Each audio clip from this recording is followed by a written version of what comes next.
그러므로 성령이 이르신 바와 같이 오늘 너희가 그의 음성을 듣거든 광야에서 시험하던 날에 거역하던 것 같이 너희 마음을 완고하게 하지 말라. 거기서 너희 열조가 나를 시험하여 증언하고 40년 동안 나의 행사를 보았느니라. 그들이 항상 마음이 미혹되어 내 길을 알지 못하는도다 하였고 내가 노하여 맹세한 바와 같이 그들은 내 안식에 들어오지 못하리라 하였다 하였느니라. 형제들아 너희는 삼가 혹 너희 중에 누가 믿지 아니하는 악한 마음을 품고 살아계신 하나님에게서 떨어질까 조심할 것이요. 오직 오늘이라 일컫는 동안에 매일 피차 권면하여 너희 중에 누구든지 죄의 유혹으로 완고하게 되지 않도록 하라. 우리가 시작할 때 확신한 것을 끝까지 견고히 잡고 있으면 그리스도와 함께 참여한 자가 되리라. 성경에 일렀으되 오늘 너희가 그의 음성을 듣거든 격노하시게 하던 것 같이 너희 마음을 완고하게 하지 말라 하였으니 듣고 격노하시게 하던 자가 누구냐? 모세를 따라 애굽에서 나온 모든 사람이 아니냐? 또 하나님이 40년 동안 누구에게 노하셨느냐? 그들의 시체가 광야에 엎드러진 범죄한 자들에게가 아니냐? 또 하나님이 누구에게 맹세하사 그의 안식에 들어오지 못하리라 하셨느냐? 곧 순종하지 아니하던 자들에게가 아니냐? 이로보건대 그들이 믿지 아니하므로 능히 들어가지 못한 것이라. 이 말씀을 보면 이스라엘은 정말 하나님의 많은 기사와 이적을 보면서 출애굽했습니다. 그런데도 이들은 하나님께서 무슨 일이든지 하실 수 있다는 것을 믿지 못했습니다. 심지어는 하나님께서 약속하신 가나안 땅도 주실 수 있다고 믿지 않았습니다. 이 불신앙 때문에 그들은 40년을 광야에서 헤매다가 죽어갔습니다. 시편 81편은 이러한 이스라엘 백성들이 자기중심적인 생각을 버리고 하나님의 방법에 순종했더라면 훨씬 더 빨리 그들의 대적들을 정복하게 해주셨을 것이라는 걸 깨닫게 해줍니다. 내가 미래에 무엇을 하고 싶은가와는 전혀 상관이 없이 하나님께서 무엇을 하시려는지를 나는 분명히 알아야 합니다. 성경을 보면 선지자들을 부르실 때 하나님께서는 보통 두 가지 메시지를 주셨습니다. 첫째는 백성들을 내게로 돌아오게 하라는 것인데 이 메시지에 백성들이 응하지 않으면 둘째, 심판의 때가 어느 때보다 가까이 왔음을 그들에게 알리라는 것입니다. 이것을 연결시켜보면 백성들에게 이렇게 말해라. 이 심판이 지금 내가 하고 있는 일이고 내가 하려는 일이다.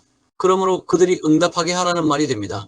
이스라엘 당시 선지자들이 하나님께서 예루살렘을 무섭게 심판하시고 온 도성을 멸망시키시려는 것을 알고 이해하는 것은 중요했습니다. 결국 내가 현재 있는 곳에서 하나님께서 무엇을 하실 것인가를 이해하는 것이 내가 하나님을 위해 무엇을 하고 싶다고 말하는 것보다 중요합니다. 소돔과 고모라가 멸망하기 하루 전에 아브라함이 소돔과 고모라로 가서 전도하겠다고 하나님께 말씀을 드린다고 무슨 소용이 있었겠습니까? 아브라함이 하나님 앞에서 중보기도한 것도 멸망을 돌이키지는 못했는데 교회 신앙 공동체를 향한 장기 계획을 짠다고 하더라도 만일 하나님께서 그 계획을 실행에 옮기기 전에 심판을 내리신다면 무슨 소용이 있겠습니까? 나는 하나님께서 나의 가정과 내가 섬기는 교회 신앙 공동체와 우리나라에 대해서 어떤 계획을 가지고 계시는지를 알 필요가 있습니다. 그래야 하나님께서 일하고 계신 곳으로 나를 합류시켜 주시도록 나 자신을 조정할 수가 있습니다. 물론 그런다고 하나님께서 처음부터 자세한 계획을 세세하게 나에게 가르쳐 주시지는 않으십니다. 다만 나와 내가 섬기는 교회 신앙 공동체가 어떻게 하나님이 하시는 일에 응답해야 하는지를 한 번에 하나씩 가르쳐 주십니다. 지금 이 순간 나의 개인 생활에서, 나의 사업에서, 나의 가정에서, 나의 지역사회에서, 내가 섬기는 교회 신앙 공동체에서, 이 나라에서 내가 어떻게 하나님께 응답해야 하는지를 가르쳐 주시기를 기도해야 합니다. 특별히 교회사를 읽게 되면 하나님께서 택한 사람들에게 어떻게 오셨고 그들이 하나님께 어떻게 목숨을 내어놓았는지를 보게 됩니다. 그럴 때 하나님께서는 그 택한 사람을 통해서 그분의 목적을 이루기 시작하셨습니다. 마틴 루터가 그 대표적인 인물입니다. 또한 존 웨슬리, 찰스 웨슬리, 조지 휘필드와 같은 인물들을 통해서 하나님께서는 영국을 완전히 영적 부흥으로 뒤엎어 놓았습니다. 나는 내가 사랑하는 자를 위하여 노래하되 내가 사랑하는 자의 포도원을 노래하리라. 내가 사랑하는 자에게 포도원이 있으며 심히 기름진 사내로다. 땅을 파서 돌을 제하고 극상품 포도나무를 심었도다. 그 중에 망대를 세웠고 또 그 안에 술틀을 팠도다. 좋은 포도 맺기를 팔았더니 들포도를 맺었도다. 예루살렘 주민과 유다 사람들아 구하노니 이제 나와 내 포도원 사이에서 사리를 판단하라. 내가 내 포도원을 위하여 행한 것 외에 무엇을 더할 것이 있으랴. 내가 좋은 포도 맺기를 기다렸거늘 들포도를 맺음은 어찌 됨인고. 이제 내가 내 포도원에 어떻게 행할지를 너희에게 이르리라. 내가 그 울타리를 걷어 먹힘을 당하게 하며 그 담을 헐어 짓밟히게 할 것이요. 내가 그것을 황폐하게 하리니 다시는 가지를 자름이나 북을 돋우지 못하여 찔레와 가시가 날 것이며 내가 또 구름에게 명하여 그 위에 비를 내리지 못하게 하리라 하셨으니 무릇만군의 여호와의 포도원은 이스라엘 족속이요 그가 기뻐하시는 나무는 유다 사람이라. 그들에게 정의를 바라셨더니 도리어 포악이요 그들에게 공의를 바라셨더니 도리어 부르짖음이었도다. 지금 내가 속해 있는 지역사회를 통해서 하나님께서 다른 사람들의 인생에 어떤 일을 막 일으키려고 하시는지도 모릅니다. 그래서 하나님께서 나를 통해서 그 생명을 구하시기를 원하신다고 가정한다면 하나님께서 나에게 오셔서 분명히 말씀하실 것입니다. 그러나 내가 너무나도 자기 중심적이어서 이렇게 응답할 수도 있습니다. 주님, 저는 아직 훈련이 덜 되었습니다. 그래서 저는 아직 못할 것 같습니다. 그리고 저는 어쩌고 저쩌고. 이것이 바로 초점이 아직 나에게 있는 겁니다. 이것은 모세처럼 하나님이 내 인생에 들어오시는 것을 느끼는 순간 나는 왜 내가 적격자가 아닌지, 왜 시간이 안 맞는지 핑계를 대기 시작하는 것입니다. 그런데 그것은 하나님의 관점이 아닙니다. 하나님은 나 스스로 그것을 할 수 없다는 것을 이미 아시고 부르셨습니다. 왜냐하면 하나님은 이미 나를 사용해서 하나님 자신 스스로 하시기로 결정하셨기 때문입니다. 정리하면 나는 모든 일을 하나님의 방법으로 해야 합니다. 만약 내가 내 임의대로 한다면 하나님의 진정한 역사를 경험하지 못하게 됩니다. 하나님께서는 내 힘으로 한다면 60년 걸려서 할까 말까 할 그런 일을 하나님께는 온전히 순종하는 사람을 통해서는 6개월 아니 6일도 걸리지 않아서 하실 수 있습니다. 그러므로 나는 하나님의 종인 것을 기억하고 하나님이 무엇을 하시려는가에 따라 내 인생을 조정해야 합니다. 결국 하나님께서 내가 현재 있는 곳에서 무엇을 하실 것인가를 이해하는 것이 내가 하나님을 위해서 무엇을 하고 싶다고 말하는 것보다 훨씬 중요하다는 것을 기억해야 합니다. 내 신앙의 모든 영역과 내 삶의 모든 부분은 그 주도권이 내가 아니라 하나님께 있습니다. 따라서 하나님이 자신의 역사를 나에게 계시하셨다면 나에게 그 일에 동참하라는 초청입니다. 성경 전체를 보아도 주도권은 분명히 항상 하나님이 잡으십니다. 하나님이 나에게 오시면 항상 하나님 자신과 자신이 하시는 일을 계시하십니다. 이것은 나에게 내 삶을 하나님께로 조정하라는 초청 즉 사인이기도 합니다. 하나님을 만난 사람들은 절대로 현재 삶 그대로 머물러 있지 못하고 하나님과 동행하는 삶을 살기 위해 자신들의 인생에 획기적인 조정을 해야만 했습니다. 주도권은 하나님이 잡고 계시기 때문에 나는 내 인생을 하나님 중심의 삶이 되도록 최선을 다해야 합니다. 만약 내가 하나님 중심적이 되면 하나님이 기뻐하시는 일을 하고 싶은 마음까지 하나님의 주장하심으로 인해서 내 인생에서 생기게 됩니다. 근데 평소에는 하나님이 일하시는 것을 보았으면서도 곧바로 하나님 중심에서 나 중심으로 돌아가버리는 경우가 일반적입니다. 그래서 내 인생은 하나님을 향해야 하고 하나님의 안목으로 모든 걸 보는 방법을 배워야 합니다. 이 말은 하나님의 인격을 내 안에 심어서 자라게 하시도록 내가 내 자유의지로 허락해야만 하나님의 생각이 나에게 계시될 수가 있다는 말이 됩니다. 그렇게 되어야지 내 인생은 삶에 대한 올바른 안목을 가지게 됩니다. 주도권은 항상 하나님께 있음을 잊지 말아야 합니다. 그것도 이미 내 주위에서 일하고 계심을 여러 경로를 통해서 보여주십니다. 성경을 통해서도 내 마음에 와닿게 하셔서 진리를 실제 삶에 적용하게 하십니다. 또한 기도하면 할수록 하나님의 뜻을 이루고자 하는 바람이 커지게 하시고 나에게 기회의 문이 열리도록 주위 환경을 조성하십니다. 한마디로 하나님은 내가 하나님을 위해 무엇을 할 것인지 결정할 때까지 기다리시는 것이 아니라 만약 나에게 오시기로 확정하셨다면 내가 하나님이 원하시는 대로 내 인생을 조정하고 하나님께 나 자신을 쓰시도록 내어놓을 때까지 기다리십니다. 다만 기도와 환경으로 하나님의 뜻을 볼 때는 자기중심적인 사람은 하나님의 뜻과 자기 뜻을 혼동할 수가 있기 때문에 기도, 말씀, 환경 모두가 일치하는지를 확인해 볼 필요가 있습니다. 환경이 열리고 열리지 않는 것이 항상 하나님의 인도하심을 일러주는 것은 아니기 때문입니다.